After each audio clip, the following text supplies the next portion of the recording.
Na taip. Tai dabar pradedam galvoti apie tai, kai jūs turite tarpti savo daruose, kaip pirmininkas kompozitorių sąjungos. Koks jau čia laikotarpis, ką spėjot, ką nespėjot, taip sakant, padaryti. Bendram tokiam kontekste, o paskui aš prašyčiau apie atskirius kompozitorius ir jų kūrinius, kur buvo eksponovami netgi festivalą. Taip, jau dabar 2 metai, kaip esu išrinktas kompozitorių sąjungos pirmininku, jau tie metai praėjo taip gana greitai, bet buvo gana intensyvūs, nes vis tik labai stipriai tarptautiniai ryšiai, labai daug tokio bendradarbiavimo ir tuo pačiu atsirado daug tokio papildomo darbo, kuris faktiškai gal nebuvo numatytas tokia struktūra kompozitorių sąjungos. Ir už tai trūksta ir žmonių, ir trūksta daug. Na taip, tokių darbuotojų tokių turėti, kurie apreiptų visą tą darbą ir sunku, kad truputį. Na, bet nepaisant viso to, bandom kažkaip verstis. Ir tai lyg ir kažkas vyksta. Aš manyčiau, kad sąjungos vis tiek tokia pagrindinė funkcija būtų kiek galima paremti mūsų kompozitorių kūrybą ir ją, taip sakant, padėti ją išeiti į pasaulį, tiek, kiek jį pati to verta, aišku, nes nieko negali išstumti į pasaulį, kas niekam neįdomu, aišku. Arba taip sakant, turi būti tam tikras lygis, tam tikra kondicija tos kūrybos. Bet vis tiek tai yra turbūt tokia viena iš pagrindinių funkcijų, nes mes Lietuvoje neturim nei tokių muzikos informacijos centrų, kurie yra užsienyje, taip kad kompozitorių sąjungos bazė. Taip, daugiau teoriškai toks centras egzistuoja, praktiškai jo nėra, nes neturim nei kompiuterių, nei kitos technikos, kuri reikalinga jam.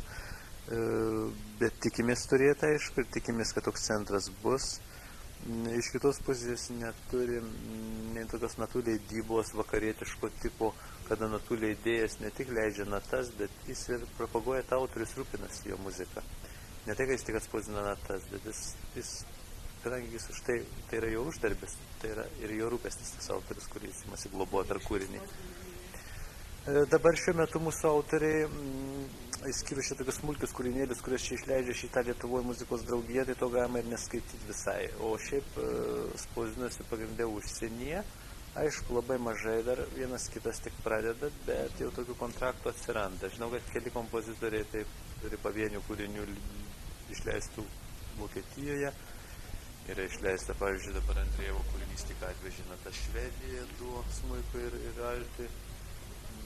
Turi kontraktus pastovius su leidykla, Polskie wydawnictwo muzyczne, bet turi tik 2 kompozitoriai, tai Osvaldas Balakauskas ir Bronius Kutavičius. Ir tai yra kontraktas toks visai kūrybai. Ir tai toks labai teigiamas toks.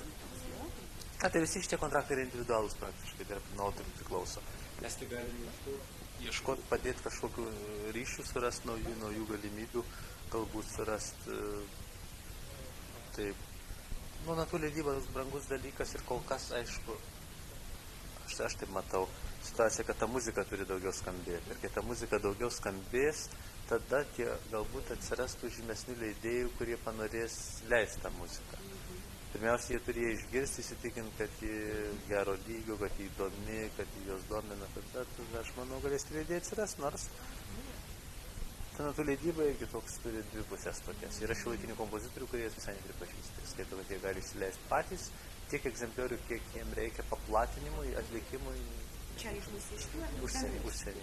Jie yra žiūri taip, kad tai yra apiplėšimas kompozitorių ir jie nenori leisti natų, nes praktiškai leidėjas ima iki 50% muzikų atlikimo, tai yra toks vakarietiškas standartas. Tai yra gana daug ir jie nemato prasmės. Kaip sako, jie nedirba jokio darbo, tik pinigus. Čia irgi vakarios yra tų problemų. Na, bet čia irgi gana svarbu, nes vis tik atspausdintos natos, jos patenka į bibliotekas, į visur ir tai yra tam tikra irgi promocija tokia, kuri buvo svarbi. Na, kas dar per šitos metus? Aišku, visai neįdomu kalbėti apie kokias ten buitinės problemas ar kokius ten sunkumus, visą laiką yra visokių ir jie tokie visai neįdomus, nes visi tik apie tai visur šneka ir rašo. Galbūt kas tokio linksmesnio, o vis tik linksmesnio yra, nes lietuvių muzika, man atrodo, per tuos metus ir kompozitoriai, tie, kurie vis tik taip ryškiausiai dirba, ryškiausiai įdomiausią muziką rašo, jie išėjo gana plačiai. Pavyzdžiui, vien per tuos kalendorinius metus tai įvyko tikrai nemažai tokių renginių, kuriuose skambėjo ta naujoji lietuvių muzika.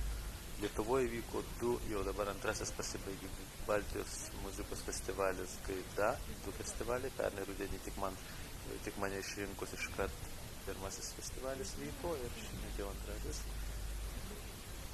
Tai irgi tokia panorama tos muzikos, kurioje mūsų muzika lietuviška atsiduria visų kaip Baltijos to baseino valstybių. Ir yra festivaliai tokie jaunimo, kurių daug įvyko šįmet, tai muzikinio veiksmo ir jaunimo muzikos dienos Druskininkuose ir Vilniuje.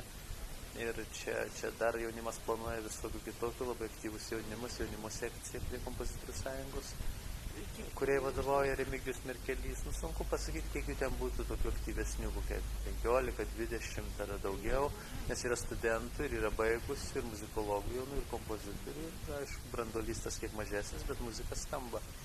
Kaip ir 15 savo turi. Na, kas čia dar galėtų būti įdomu? O kita yra veikla ta, kad pavyzdžiui, sakykime, tie mūsų buvę tokie renginiai, pavyzdžiui, nes kompozitorių sąjunga mūsų yra ir muzikologai, ne tik kompozitoriai. Muzikologai, pavyzdžiui, yra, tokios vykdavo daug metų, šįmet, aš dabar galiu pasakyti, 36-37 kartą, aš turėčiau namie pažiūrėti, įvyko Baltijos šalių muzikologų konferencija. Anksčiau tai buvo šitą 3 Baltijos šalių mūsų estų, latvių ir lietuvių konferencija, kuri keliaudavo. Talinas, Ryga, Vilnius, Taligas, Vilnius. Kas 3 metai būdavo Vilniuje rengiama. Šįmet buvo taip pat Vilniuje, bet jį išaugo jau iki Baltijos šalių, dalyvauja ir švedai, ir suomiai, ir danai, ir lenkai, bet su lenkais turi visai atskirą tokį renginį. Tai yra bendros tokios lietuvių lenkų muzikologų konferencijos.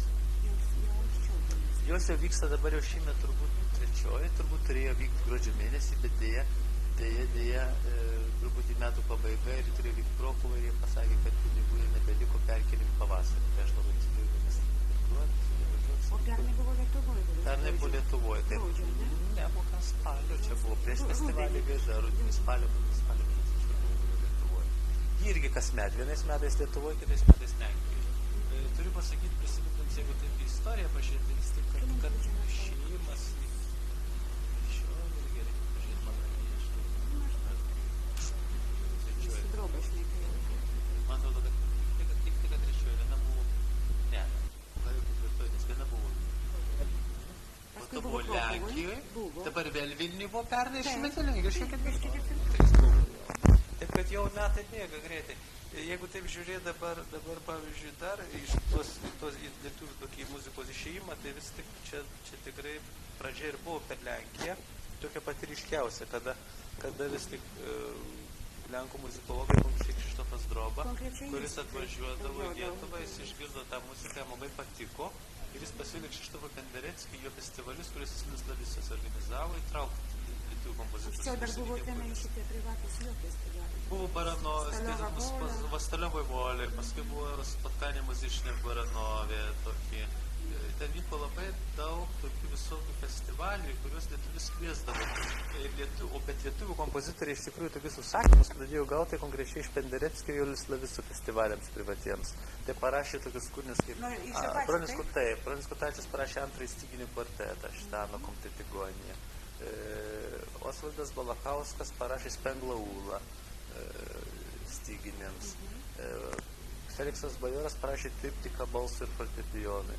Bet paskui Pendereckis tos festivalius pasiek nutraukė, norėjams pasidėti didesnę koncertų salę ir ką, ir ten taip Lenkijoje tokie ekonominiai sunkumai prasidėjo, lyg jie pasibaigė, nors jis pažadėjo, kad jis grįž po kelių metų, bet kol kas, kiek žinau, dar jis tik nepradėjo iš naujo. Gal toliau ten, bet reiškia lietuvius, vėliau ir latvius įtraukė į tuos festivalius. Taip, čia maždaug 78 metai kažkur pradžia buvo, kada profesorius Landsbergis važiuodavo į Lenkiją su pranešimais ir viską. Ir ten lietuvių muzika daug skambėjo ir analizuodavo studentai Krokuvos muzikos akademijos, aš atsimenu ten ir daugelio kompozitorių kūrinius ir mano tada dar jauno kompozitorių styginių kvartetą, ten jie analizavo pranešimus, skaitė konferencijos. Vienu žodžiu, jis labai palaiko tą susidomėjimą, pats profesorium būdamas šitai akademija muzičina Krokuvai. Ir kartais paskatina studentus. Ir pažiūrėjau, šįmet Gaidos festivalį buvo 2 jo studentai pažiūrėjęs, pats nužiūrėti negalėtų. Buvo čia pas mus. Labai simpatiška, ta mergaitė.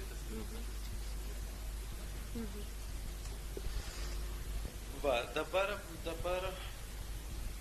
Tai čia viena tokia pusė. Ir, pavyzdžiui, po to, kada per Lenkiją ir ėmė kompozitoriai gauti ir Varšuvos rudens festivalius užsakymų, pavyzdžiui, Bolokauskas parašė Tylą Varšuvos rudens užsakymų. Tiesiog jau Varšuvos rudens festivalio užsakymas buvo ir premjera buvo Varšuvoje. Bet ir šiaip lietuvių muzika Varšuvos rudens festivalius jau skambėjo jau anksčiau, Tiekėjai dalyvaudavo, Sondeckio orkestras kiti grodavo, o vėliau ir Kutavičiaus kūriniai buvo, ir Bolokausko, ir Bajoro, taip po truputį jau yra įėję į programas. Kol kas jie dar taip, tie vyresni mūsų, jie taip išėję, dar jaunesni, dar nieko taip nebuvo. Bet pavyzdžiui, jeigu kalbam apie Lenkiją, tai ir ryšiai tęsiasi. Pavyzdžiui, sakykime, šitas konferencijas organizuodamas Drobas ir toliau tęsia tokių užsakymų, bando tokių daryti tokių užsakymų kompozitoriam mūsų lietuviam. Ir dabar šita konferencija, kuri iš šio gruodžio nusikelia į gegužę pagal mūsų planą, irgi du kompozitoriai esam gavę užsakymus. Tai Onutė Narbutaitė, kuri parašė kažkokį kūrinį mušamiesiems, bus premjera Varšuvoje, o aš...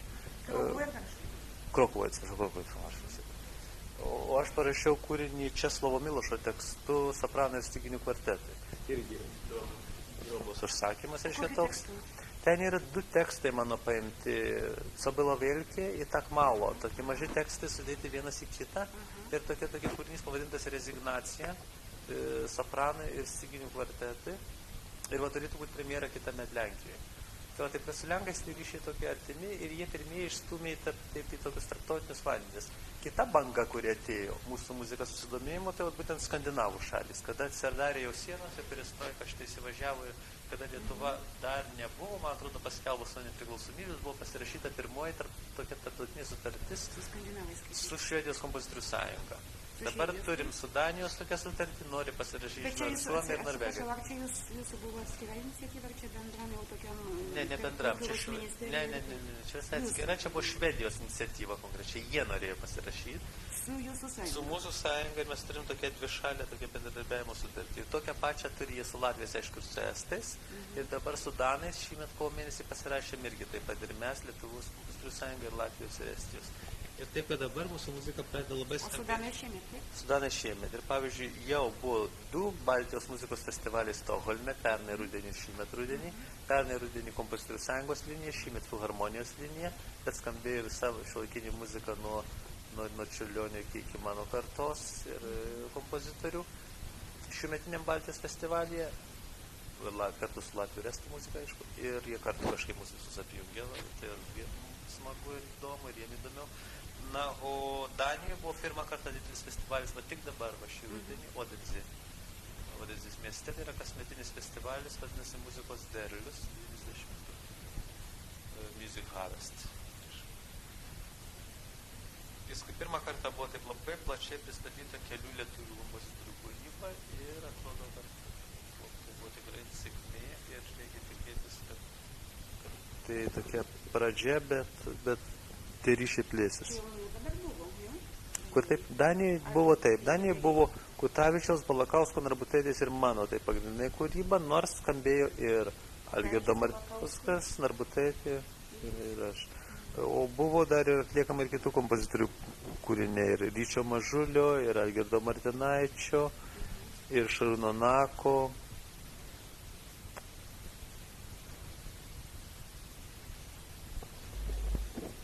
Taip, kaip sakant, tai išsiplėtė tą panoramą, bet tokie svečiai, ten festivalio tokie svečiai buvom, reiškia, mes keliese. Kaip nesuksi vizientus, pavardės visuomet reprezentacinės, taip sakant, yra jau viduje šnekam. Kutavičius, Balakauskas, Urbaitis, Nakas, iš tos kažkas... Čia nieko nepadarysi, reiškia, nes man atrodo, kad kažkaip svečiai atvažiuojam, duodi klausyti visą muziką ir kiti kompozitoriai gal truputį jaučia kažkokią skriaudą, kaip ir visi menininkai, jie jautrus yra ir taip galvoja, reiškia, ne. Tai aš tik noriu pasakyti, kad reiškia, kad vis tiek dabar jau praėjo tie laikai, kada galėjai, reiškia, per kokį partijos komitetą kažką pasiūlyti ir sugros.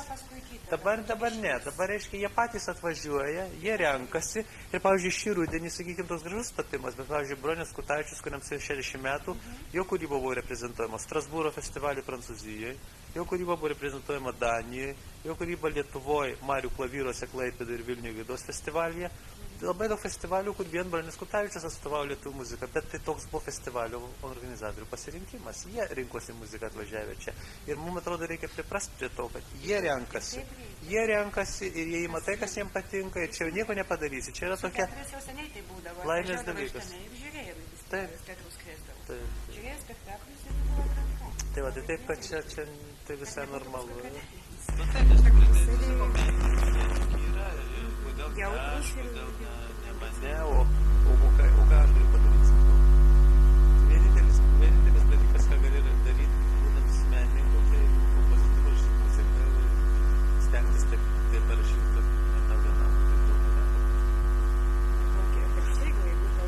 Arba jeigu tau įdomu, gali kitiems. Bet čia sunku pasakyti. Ne, tai tik tiek sakau, kad kitas parašo jam pačiam. Gerai. Pavyzdžiui, kitas parašo, ne, aš tik turiu minti šitaip sakydams, kad kitas žmogus galbūt koks nors parašo, jam pačiam įdomu, bet daugiau niekam neįdomu. Jis mano, kad labai įdomu, bet kažkaip kitie atvažiavęs svečiai taip nemano. Bandau pasiklausyti, bet aš negirdžiu savęs. Ačiū. Gerai. Tai tokie buvo, žodžiu, dalykai ir tokie renginiai. O dėl Lenkų, manau, viskas aišku. O kaip dėl kitų šalių? Nu taip. Tie, kurie labiau domisi, aišku, su vokiečiais yra ryšiai fantastiškai geri. Irgi, nes Vokietija vis tik kaiminė šalis, čia pat už Lenkijos irgi mums lengviausiai pasiekima. Ir aišku, natūraliai ir mumis domisi daugiau. Ir ypač domisi šitos, kur yra susikūrę tos naujos žemės vadinamos ir buvusi demokratinė Vokietija. Tai yra Brandenburgo žemė, kurios centras yra Potsdamas ir man teko susitikti šį pavasarį su kultūros ministru Potsdamo, reiškia Brandenburgo žemės. Ir ten buvo atliktas taip pat vienam koncerte mano lietuvių liaudies muzika Kotbuse. Ir su jų kompozitorių draugija, šiuolaikinės muzikos draugija. Jie taip pasivadinę dabar draugija, bet iš tikrųjų tai yra buvo sąjunga. Jie tiesiog ardė tą visą demokratinę Vokietiją, tai išardė tą sąjungą ir jie persikrikštijo kitaip, reiškia, bet jie norėjo išlaikyti tą. Panašiai, ta pati tik pavadinimas toks truputį fereiningų, toks vokiškas. Na, bet tai neturi reikšmės, jie vis tiek, jie labai nori draugauti ir būtent nori, žinodami, kad natūralu, visi žiūri ten toliau, į vakarinės, tas senasias žemės, į Müncheną, į Bavariją, bet jie nori, kad mes su jais draugautume ir jau labiau šitie nori. To prasme šitos ryšius jie linkę stiprinti, bet man atrodo, kad čia persipina daug tokių klausimų, ir kultūrinių, ir politinių, ir geografinių visokių. Pavyzdžiui, skandinavų susidomėjimas yra toks... Ne, bet irgi toks pat. Jie, kaip sako, mes visko žiūrim. Ir biznio, ir kaip sako, jie nori sukurti, pavyzdžiui, skandinavai kalba atvirai. Sako, mums reikia susivienyti šiaurės kraštams, Nordic countries, su Baltic countries, kad tai būtų tokia viena stipri kultūrinė platforma prieš Vokietijos ekspansiją, pavyzdžiui. Arba amerikiečių kultūros ekspansiją, kaip norim. Bet reiškia, bet jie jaučia, kad ir mums sunku, ir jiem geriau su mumis, kada daugiau. Taip sakant, ir geografiškai visas šitas didelis regionas galėtų atsilaikyti, nes tikrai yra sunku laikytis prieš kokią masinę kultūrą tokią. Nu taip, nors, pavyzdžiui, ten yra kitokie kraštai, aišku, ir ką. Bet aš manau, kad tai nieko blogo nėra, ir visokia draugystė išeina į gerą, jeigu iš jos tą gerą gali pasiimti, jau kad muzika gali skambėti ir kad jie mums labai daug padeda. Pavyzdžiui, švedai padeda tiesiog visom prasmėm, tiesioginėm. Pavyzdžiui, autorių teisių agentūrai Ladviga, kurios iki šiol viceprezidentų teko čia man būti metus laiko, dabar artėja konferencija, galbūt ką nors pakeisim mūsų visai struktūrai. Bet Ladviga autorių teisių organizacija Lietuvos, kuri tapo nuo šių metų birželio mėnesio tarptautinės organizacijos SIZAK narė, aš užrašysiu, kaip rašosi, ir per tarptautinį autorių teisių konfederaciją SIZAK. Ir buvom truputį avansų, kaip aš sakau, nes nėra įstatymų Lietuvoje, nėra pasirašyta ta Berno konvencija, kurią labai užsieniečiai žiūri, taip jau labai svarbiai. Na, bet jie žino, kad mes tą padarysim, mes tą pasiruošę daryti, jie mato mūsų norus ir jie, taip sakant, padeda iš anksto. Ir, pavyzdžiui, tokie švedai remia autorių teisių agentūrą tiesiog kaip... Apie ką? Parašyti oficialiai. Nu, jeigu įdomu, galima kažką... Man įdomu, bet kas nors nepavoktai. Aš tą prasme. Nu, galbūt, tai reikia pagalvoti. Aha, nu, Aš sakys, Angaja, taip. Koks Latvijas arba ten Baltarusijos, gal ir mes tai pabandom. Ta Aišku, prasme, aišku. Nu, jo, nu, bus komercinė prasme, gal ne visko visuomet. Viešai, taip sakant. Negerai, kad pasakėt, bet pagalvosiu. Tai su jais, ką? Čia veikia? Kas taip? Ne, veikia, tai aš galiu va taip visai šnekėti. Gal čia reikia, bus paskui labai... Bet jis jau nustatė čia man. Taip, jis nustatė, aš visai galiu jautriau padaryti, čia geras magnetofonas, tai čia... Ne, dega, iki nulio turėti, jeigu virš nulio, tai labai tada jau iškraipo. O kaip jūs asmeniškai? Nu, aš atėjau nuo vaikystės, tėvai pastebėjo, kad klausą turi ir 5 metų leido smuiku mokintis. Aš 5 metų pradėjau smuiku groti ir paskui baigiau vaikų muzikos mokyklą smuiku, bet kažkaip taip tas smuikas nelabai lipo. Paskui pradėjau muziką rašyti, jau būdams paaugliu. Ir nuėjau į kompoziciją. 14 metų, 15 pradėjau kompoziciją studijuoti. Ne, jau pradėjau paskui gruodžio mokyklą. Iš pradžių dar prieš gruodį, o paskui gruodžio mokyklą pas kompozitorių Antaną Rekašį. Ir po to, baigęs ją konservatoriją, baigiau kompoziciją pas Julijų Zeliūną. Tai va, taip kažkaip taip, vis tiek tai vaikam nuo tėvų prasideda, jeigu tėvai pamato, kad vaikas gabus, tai reikia nepražiopsoti, aš visiems tėvam galiu tą patį patarti, kad vis tiek neblogai. Pavyzdžiui, mano brolis, jis yra kompiuterių specialistas, bet jis irgi smuiku groja, taip kaip ir aš. Tėvai sakė, aha, vieną leidome, kitą turim leisti, negalim neleisti, paskui pyks. Tai gerai, jis dabar baisiai šiuolaikiniame mene gaudosi geriau negu koks menos, tie žmogus. Jaunesnis 8 metų. Tai va, tai vis tiek gerai, aš skaitau už tai, aš tik sakau, kad vis tiek čia tėvų tokia idėja. O paskui toliau ką daryti, tai kiekvienas sprendžia pats. Aš, pavyzdžiui, po toj kompoziciją pats nuėjau. Pats norėjau, pats, taip sakant, jau nenorėjau muzikos palikti. Nors tėvai kaip nelabai norėjo, taip atrodė, čia nelabai taip aiškiai specialybė, ta miglota. Jie norėjo, kad ką nors konkrečiau. O jūs atrakščiai?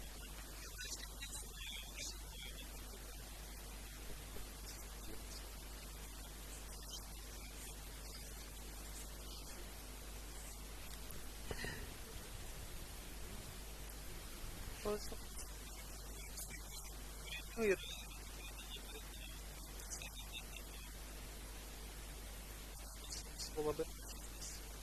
labai intensyviai bendra.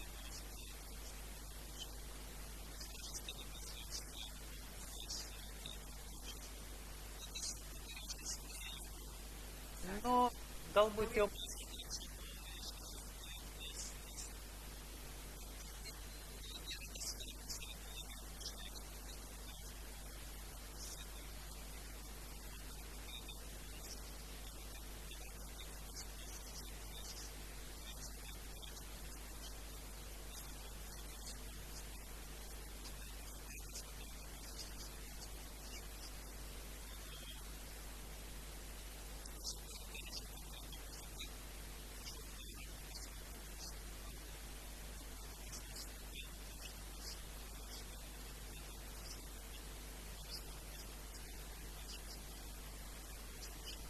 neatliktas kūrinys.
nelabai taip, gal aš taip įsivaizduoju, taip, sakyčiau, nebloga buvo situacija, galų galė.